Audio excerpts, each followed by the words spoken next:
Hey there, Anderson. That's right. I have Carly Fiorina with me. Thank you so much for joining me. How did you think the debate went? Well, I was very pleased. I think the moderators stuck to the issues.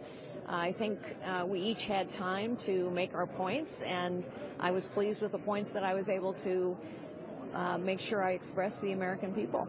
There was a lot of Twitter traffic about your response, once again, on ISIS and sort of how you expressed it. Why do you think that is resonating as much, maybe, or more than the other points that you were making and the others were making? Well, I think in that case, what I lay out makes sense to people. It makes sense to people that we would work with allies who are presently threatened terribly by ISIS. I mean, this is a real and present danger to their populations. So I think that makes sense to people. It also makes sense to people that we cannot negotiate from positions of weakness. It makes sense to people that we have to lead in the world. It makes sense to people that we have to have the strongest military on the face of the planet. And I think the specificity with which I talk about that, as well as other issues, lands with people because it's real. There was a moment when Donald Trump told you to stop interrupting, or asked why you were interrupting so much. What did you make of that? Well, people have been interrupting all night, actually. But, this is sort of typical of Mr. Trump. I mean, Mr. Trump hurls insults at lots of people. He always has. He spent his weekend talking about Ben Carson's biography as a fabrication.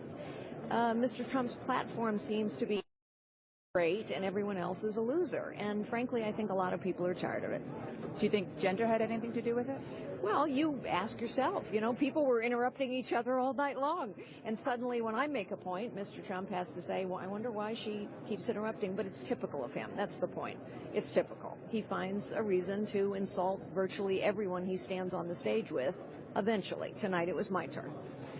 You really spiked in the polls after CNN's debate. You did quite well according to Republican voters, and then you dipped a little bit. To what do you attribute that? I mean, you've been out on the campaign trail. I was with you in New Hampshire last week.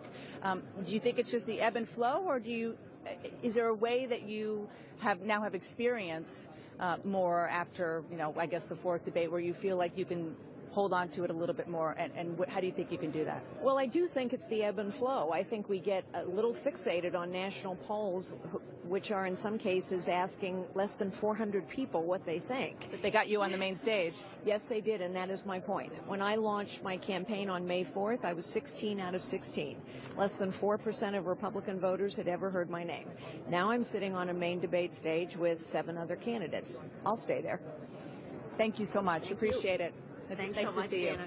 Anderson, back to you.